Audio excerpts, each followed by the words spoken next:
كتاب الجنائز. حديث ضعيف عن أبي هريرة رضي الله عنه قال قال رسول الله صلى الله عليه وسلم: أكثر ذكر هادم اللذات الموت. الحديث ضعيف، فيه محمد بن عمرو الليثي وهو ضعيف. حديث صحيح عن أنس رضي الله عنه قال قال رسول الله صلى الله عليه وسلم: لا يتمنين أحدكم الموت لضر نزل به، فإن كان لا بد متمنيا فليقل اللهم أحييني ما كانت الحياة خيرا لي، وتوفني ما كانت الوفاة خيرا لي. متفق عليه. حديث صحيح رواه الثلاثة بسند منقطع، وأخرجه النسائي بسند متصل عن بريدة رضي الله عنه عن رسول الله صلى الله عليه وسلم قال: المؤمن من يموت بعرق الجبين. رواه الثلاثة وغيرهم. حديث صحيح عن أبي سعيد وأبي هريرة رضي الله عنهما قال قال رسول الله صلى الله عليه وسلم: لقنوا موتاكم لا إله إلا الله. رواه مسلم وغيره. حديث ضعيف عن معقل بن يسار أن رسول الله صلى الله عليه وسلم قال: اقرأوا على موتاكم ياسين. رواه أبو داود وغيره. والحديث لا يصح لأن فيه أبي عثمان وهو رجل مجهول. حديث صحيح عن أم سلمة رضي الله عنها قالت: دخل رسول الله صلى الله عليه وسلم على أبي سلمة وقد شق بصره فأغمضه، ثم قال: إن الروح إذا قبض اتبعه البصر. فضج ناس من أهله فقال: لا تدعوا على أنفسكم إلا بخير، فإن الملائكة تؤمن على ما تقولون. ثم قال: اللهم اغفر لأبي سلمة وارفع درجته في المهديين، وافسح له في قبره ونور له فيه واخلفه في عقبه. رواه مسلم. حديث صحيح عن عائشة رضي الله عنها أن رسول الله صلى الله عليه وسلم حين توفي سجي ببرد حبرة. متفق عليه. حديث صحيح عن عائشة رضي الله عنها أن أبا بكر الصديق رضي الله عنه قبل النبي صلى الله عليه وسلم بعد موته. رواه البخاري. حديث صحيح عن أبي هريرة رضي الله عنه عن النبي صلى الله عليه وسلم قال: نفس المؤمن معلقة بدينه حتى يقضى عنه. رواه أحمد والترمذي وغيره. حديث صحيح عن ابن عباس رضي الله عنهما أن النبي صلى الله عليه وسلم قال في الذي سقط عن راحلته فمات: اغسلوه بماء وسدر وكفنوا في ثوبين. متفق عليه. حديث صحيح عن عائشة رضي الله عنها قالت: لما أرادوا غسل النبي صلى الله عليه وسلم قالوا: والله ما ندري نجرد رسول الله صلى الله عليه وسلم كما نجرد موتانا أم لا. الحديث رواه أحمد وأبو داود. حديث صحيح عن أم عطية رضي الله عنها قالت: دخل علينا النبي صلى الله عليه وسلم ونحن نغسل ابنته، فقال: اغسلنها 3 أو 5 أو أكثر من ذلك إن رأيتن ذلك بماء وسدر، واجعلن في الآخرة كافورا أو شيئا من كافور. فلما فرغنا آذناه فألقى إلينا حقوه فقال: أشعرناها إياها. متفق عليه. وفي رواية وهي صحيحة: ابدأنا بميامنها ومواضع الوضوء منها. وفي لفظ للبخاري وهي صحيحة: فضفرنا شعرها 3 قرون فألقيناه خلفها. حديث صحيح عن عائشة رضي الله عنها قالت: كفن رسول الله صلى الله عليه وسلم في 3 أثواب بيض سحورية من كرسف ليس فيها قميص ولا عمامة. متفق عليه. حديث صحيح عن ابن عمر رضي الله عنهما قال: لما توفي عبد الله بن أبي جاء ابنه إلى رسول الله صلى الله عليه وسلم فقال: أعطني قميصك أكفنه فيه، فأعطاه إياه. متفق عليه. حديث صحيح عن ابن عباس رضي الله عنهما أن النبي صلى الله عليه وسلم قال: البسوا من ثيابكم البياض فإنها من خير ثيابكم، وكفنوا فيها موتاكم. رواه 5 إلا النسائي وصححه الترمذي. عن جابر رضي الله عنه وهو حديث صحيح قال: قال رسول الله صلى الله عليه وسلم: إذا كفن أحدكم أخاه فليحسن كفنه. رواه مسلم. وعن جابر وهو حديث صحيح قال: كان النبي صلى الله عليه وسلم يجمع بين الرجلين من قتلى أحد في ثوب واحد ثم يقول: أيهم أكثر أخذا للقرآن، فيقدم في اللحد ولم يغسل ولم يصلى عليهم. رواه البخاري. حديث ضعيف عن علي رضي الله عنه قال: سمعت النبي صلى الله عليه وسلم يقول: لا تغالوا في الكفن فإنه يسلب سريعا. رواه أبو داود. والحديث فيه عمرو بن هشام الجنبي وهو لين الحديث. حديث ضعيف عن عائشة رضي الله عنها أن النبي صلى الله عليه وسلم قال لها: لو مت قبلي فغسلتك. الحديث رواه أحمد وابن ماجة وغيرهم. حديث ضعيف عن أسماء بنت عميس رضي الله عنها أن فاطمة عليها السلام أوصت أن يغسلها علي. رواه الدارقطني وهو حديث ضعيف. حديث صحيح عن بريدة في قصة الغامدية التي أمر النبي صلى الله عليه وسلم برجمها في الزنا قال: ثم أمر بها فصلي عليها ودفنت. رواه مسلم. حديث صحيح عن جابر بن سمرة رضي الله عنهما قال: أوتي النبي صلى الله عليه وسلم برجل قتل نفسه بمشاقص فلم يصل عليه. رواه مسلم. حديث صحيح عن أبي هريرة رضي الله عنه في قصة المرأة التي كانت تقوم المسجد فسأل عنها النبي صلى الله عليه وسلم فقال: دلوني على قبرها، فدلوه فصلى عليها. متفق عليه.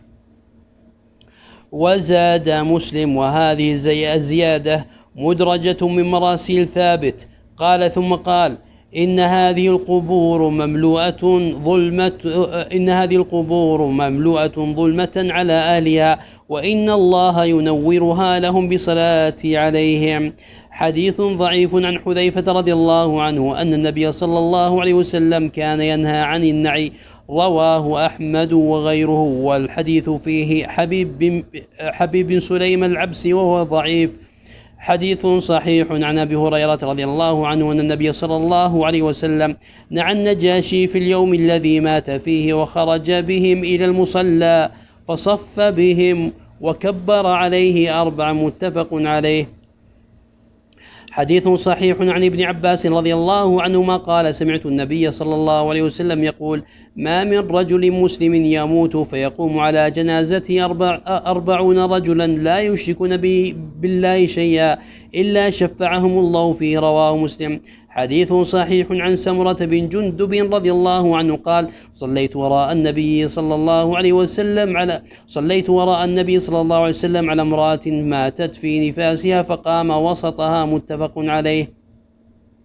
حديث صحيح عن عائشة رضي الله عنها قالت: والله لقد صلى رسول الله صلى الله عليه وسلم على ابني بيضاء في المسجد. رواه مسلم.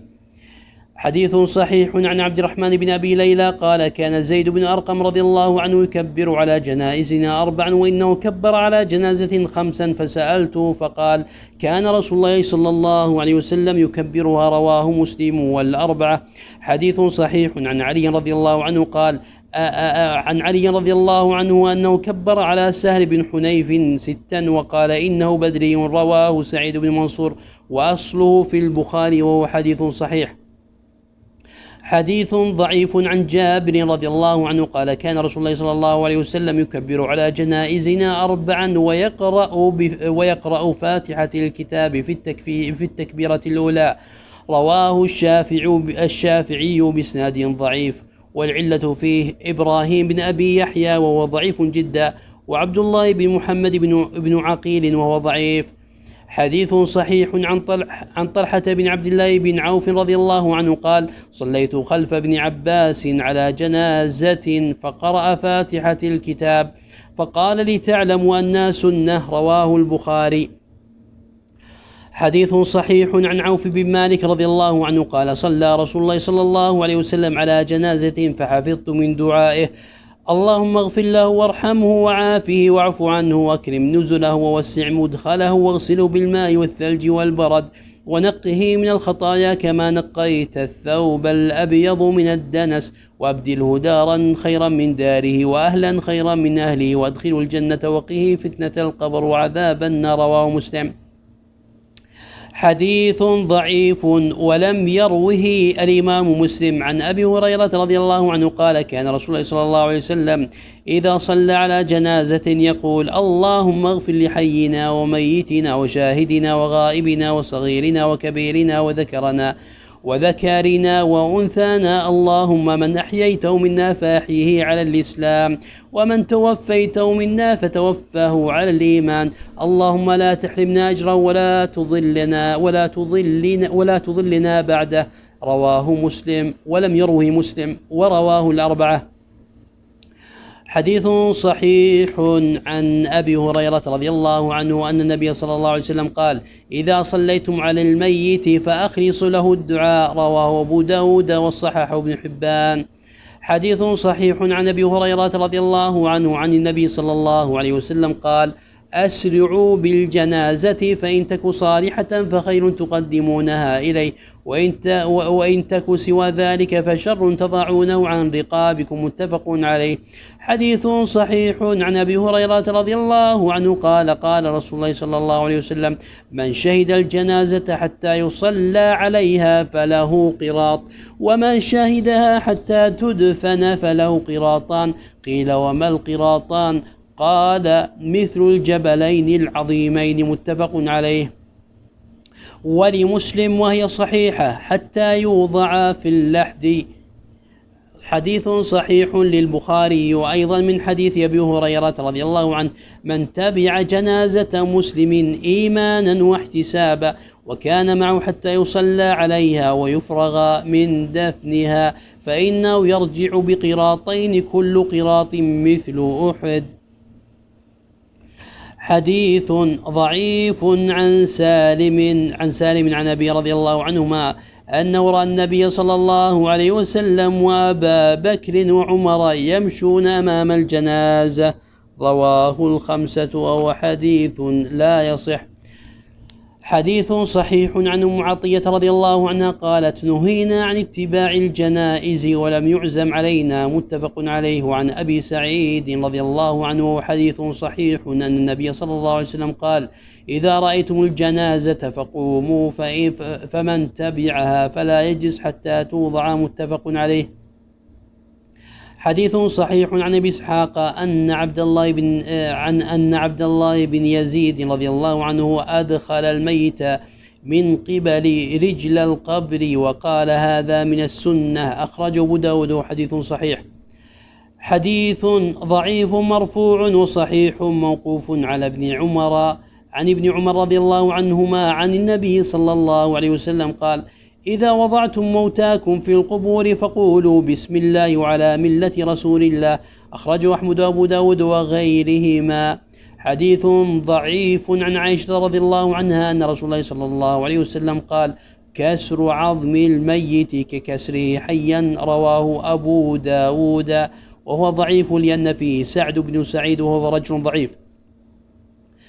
وزاد ابن ماجة وهو حديث ضعيف من حديث أم سلمة رضي الله عنها قال في الإثم وهو ضعيف فيه عبد الله بن زياد وهو رجل مجهول.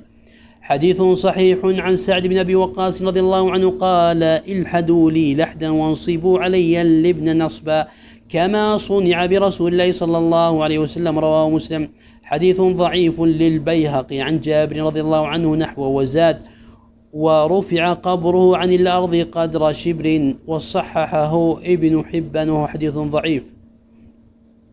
ولمسلم عنه رضي الله عنه حديث صحيح قال نهى رسول الله صلى الله عليه وسلم أن يجسس القبر وأن يقعد عليه وأن يبنى عليه. حديث ضعيف عن عامر بن ربيعة رضي الله عنه أن النبي صلى الله عليه وسلم صلى على عثمان بن مضعون وأتى قبره فحثى عليه 3 حثيات وهو قائم. رواه الدارقطني وهو حديث ضعيف فيه القاسم العمري وعاصم بن عبيد الله وهما ضعيفان. حديث صحيح عن عثمان رضي الله عنه قال كان رسول الله صلى الله عليه وسلم إذا فرغ من دفن الميت وقف عليه وقال استغفروا لأخيكم واسألوا له التثبيت فإنه الآن يسأل. رواه أبو داود وغيره. حديث ضعيف عن ضمرة بن حبيب أحد التابعين قال كانوا يستحبون إذا سوي على الميت قبره وانصرف الناس عنه أن يقال عند قبره: يا فلان قل لا إله إلا الله 3 مرات، يا فلان قل ربي الله ودين الإسلام ونبي محمد. رواه سعيد بن منصور وهو حديث لا يصح. وللطبراني وهو حديث كذلك ضعيف نحوه من حديث أبي أمامة مرفوعا مطولا. حديث صحيح عن بريدة بن الحصيب الأسلمي رضي الله عنه قال: قال رسول الله صلى الله عليه وسلم: نهيتكم عن زيارة القبور فزوروها. رواه مسلم. زاد الترمذي وهي زيادة صحيحة: فإنها تذكر الآخرة. وزاد ابن ماجة وهي زيادة ضعيفة من حديث ابن مسعود: وتزهد في الدنيا. والحديث فيه أيوب ابن هانئ وهو رجل ضعيف. وحديث صحيح عن أبي هريرة رضي الله عنه أن رسول الله صلى الله عليه وسلم لعن زائرات القبور. أخرجه الترمذي وصححه ابن حبان وهو حديث صحيح.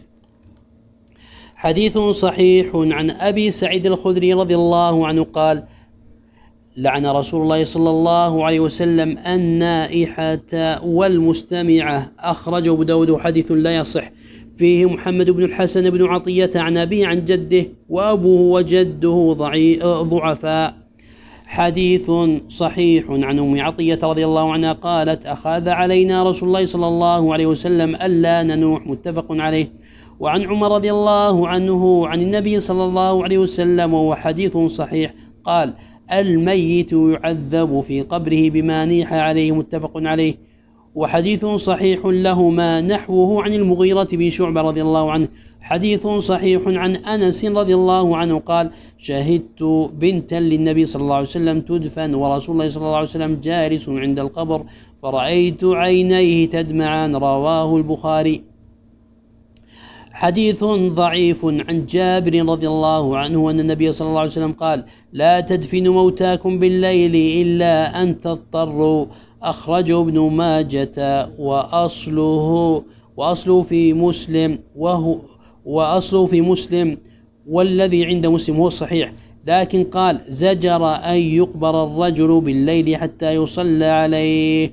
حديث صحيح عن عبد الله بن جعفر رضي الله عنه قال: لما جاء نعي جعفر حين قتل قال النبي صلى الله عليه وسلم: اصنعوا لآل جعفر طعاما فقد أتاهم ما يشغلهم. أخرجه 5 إلا النسائي.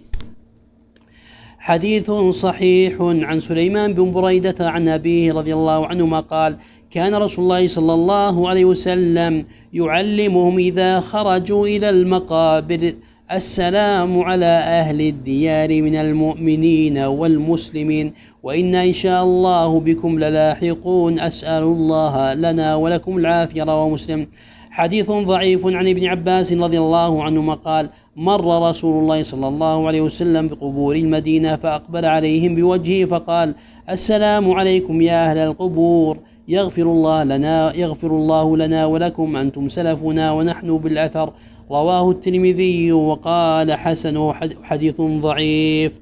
فيه قابوس ابن ظبيان وهو رجل ضعيف. عن عائشة رضي الله عنها وهو حديث صحيح قالت: قال رسول الله صلى الله عليه وسلم: لا تسبوا الأموات فإنهم قد أفضوا إلى ما قدموا. رواه البخاري. وروى الترمذي عن المغيرة نحوه، لكن قال: فتؤذوا الأحياء، وهي زيادة ضعيفة.